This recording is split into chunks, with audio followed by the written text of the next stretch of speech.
Welcome to the Unraveling the Scriptures channel. You've probably encountered the term Kabbalah before. But what exactly is Kabbalah?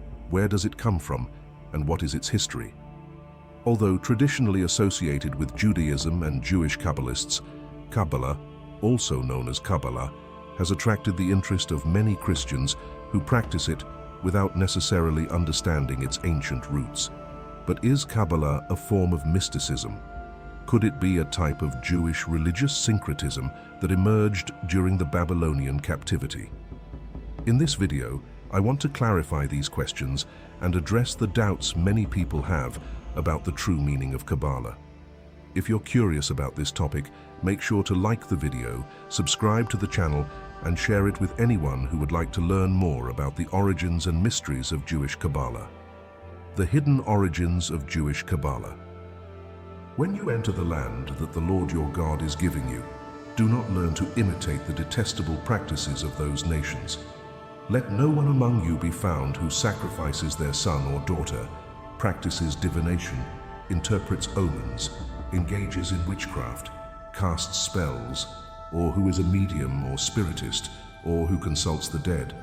The Lord detests anyone who does these things, and because of these same detestable practices, the Lord your God will drive out those nations before you.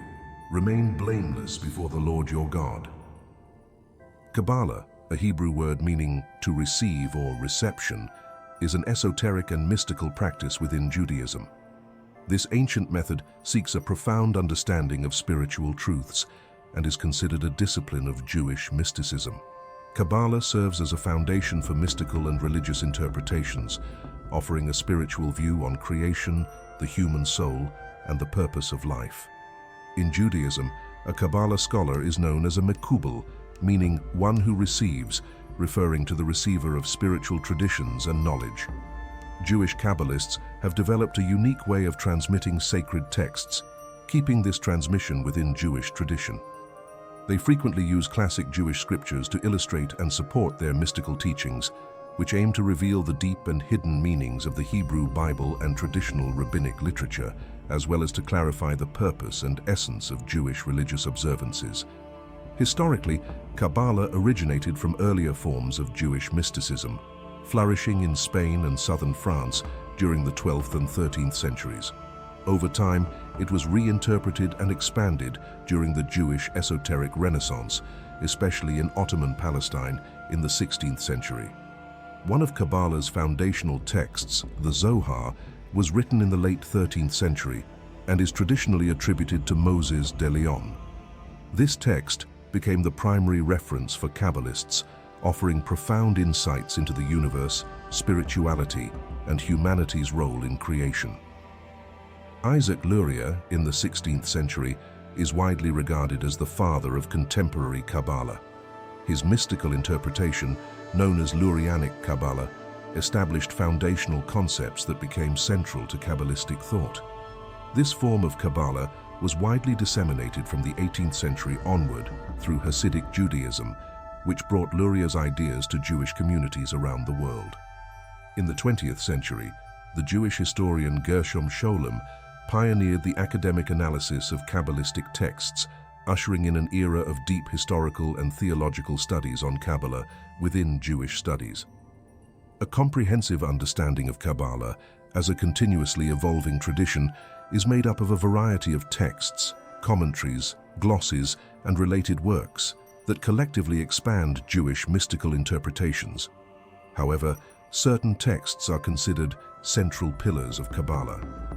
These include the Bahir, the Zohar, the Pardes Rimonim, and the Etz Chaim, all recognized as essential within the Jewish mystical corpus and indispensable for understanding Kabbalistic mysticism. Additionally, the ancient Hekkalot writings are seen as some of the earliest records that influenced the later flourishing of Kabbalah, while the Sefer Yetzirah is considered a crucial precursor. The Sefer Yetzirah, dated between 200 and 600 CE, is a brief yet profound text that outlines an alphanumeric cosmology and offers a unique vision of the universe's creation and the structure of existence. Though it predates the works of the High Middle Ages, It provides a foundation for many concepts and formal inspirations that became central in Kabbalah.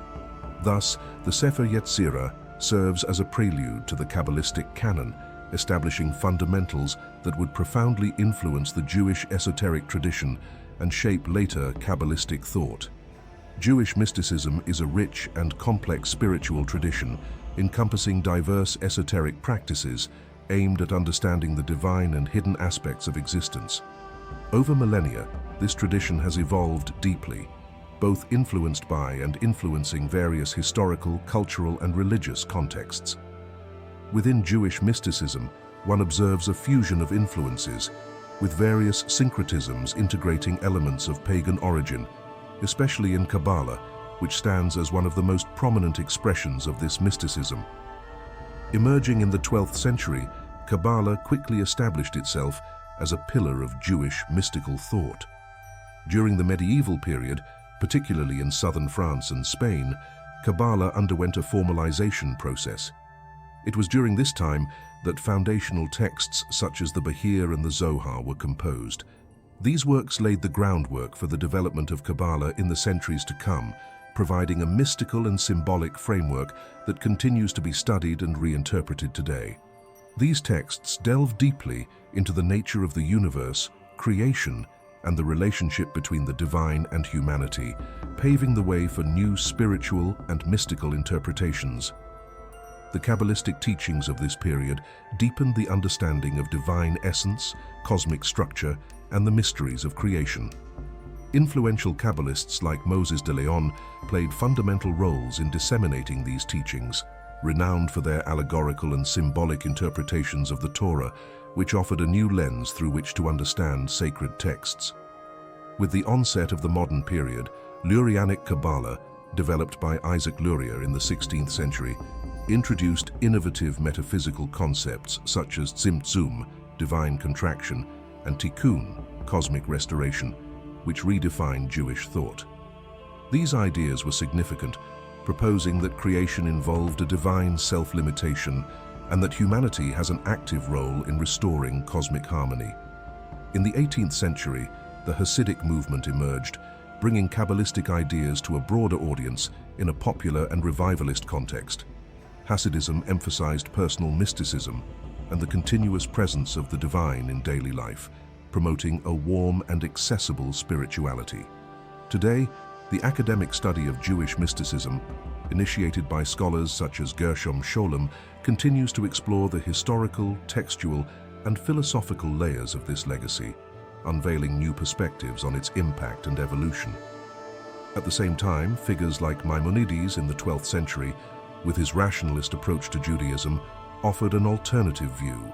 While Maimonides is celebrated for his intellectual approach, he rejected several pre-Kabbalistic texts, especially the Shiur Koma, for its anthropomorphic conception of God, which he deemed heretical. This sage, a central figure in medieval Judaism, lived precisely when Kabbalah was beginning to emerge, representing a contrast between rational thought and nascent mysticism. This diversity of perspectives reflects the complexity and depth of Jewish thought throughout the centuries.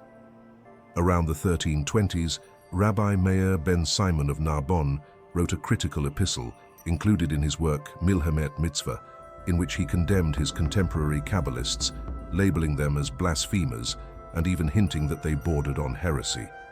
He directed particular criticism at the Sefer Bahir, refuting the traditional attribution of its authorship to the sage Ar Nehunya ben Hakana and characterizing some of its contents as genuinely heretical. Gershom Scholem, one of the foremost scholars of Jewish mysticism, explores in his work the possibility that medieval Kabbalists of Provence were influenced by the Cathar heresy, which was also gaining ground in the region during the period when the first works of medieval Kabbalah were being composed.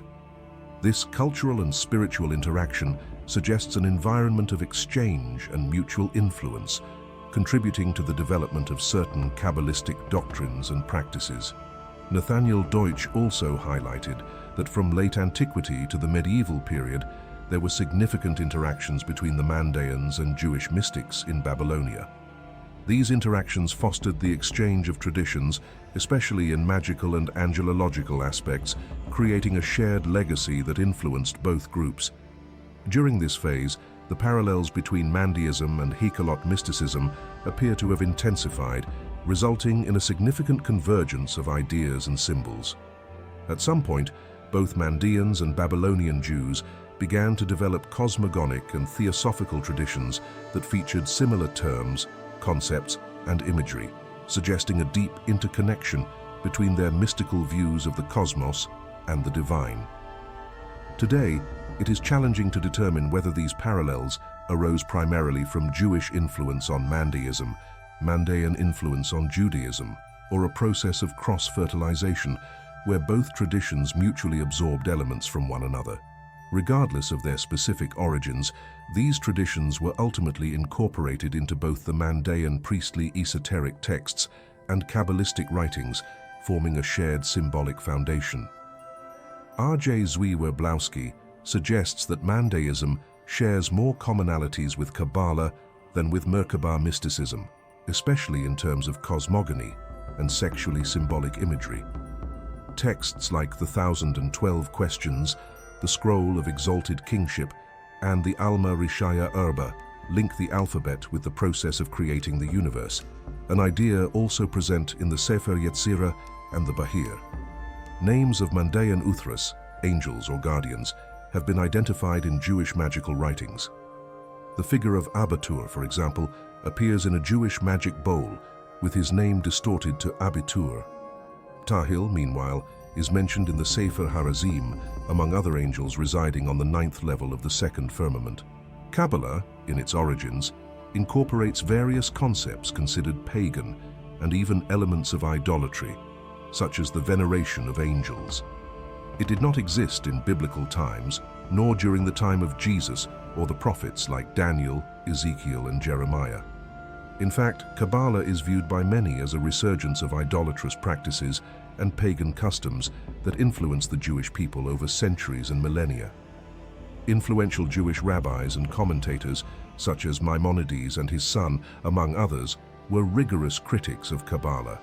To them, Kabbalistic texts and ideas seemed absurd and heretical, deviating from traditional Jewish views. These criticisms emerged especially around 1200, at the beginning of Kabbalah's development. Rabbi Meir ben Simon also condemned Kabbalah, considering it a form of pure and even blasphemous heresy, particularly due to its enchantments and practices of angel worship. According to him, Kabbalistic concepts are essentially pagan, with no roots in the Tanakh or Torah. These Kabbalistic ideas are forms of occult and esoteric knowledge that arose among Jews long after the times of Solomon, David, and ancient Judaism. For many critics, Kabbalah's teachings directly conflict with the precepts of Leviticus, Deuteronomy, the entire Pentateuch, and even the prophets, violating the whole of the Tanakh, which expressly prohibits practices of occultism, sorcery, enchantments, and any type of esoteric knowledge, all considered unacceptable in the eyes of God. In summary, Kabbalah's teachings are deeply connected to the occult and to knowledge that deviates from the Holy Scriptures. Kabbalah does not represent Judaism in its pure form. It is a fusion of Jewish elements with esoteric and occult ideas. A clear example of this is the Kabbalistic belief in reincarnation, something that contradicts biblical teaching in both the Old and New Testaments. In the book of Job, chapter 7, verse 9, Elihu states that reincarnation does not exist. As a cloud vanishes and is gone, so one who goes down to Sheol does not return. In the New Testament, Hebrews 9:27 reinforces this idea, saying that people are destined to die once, and after that to face judgment. According to the biblical view, upon death, a person's fate is either Sheol or the presence of God, with no possibility of returning to earthly life. Thank you to everyone who watched the video up to this point. Please share your thoughts in the comments on Kabbalah before and after hearing all this information. May God bless you all, and I'll see you soon.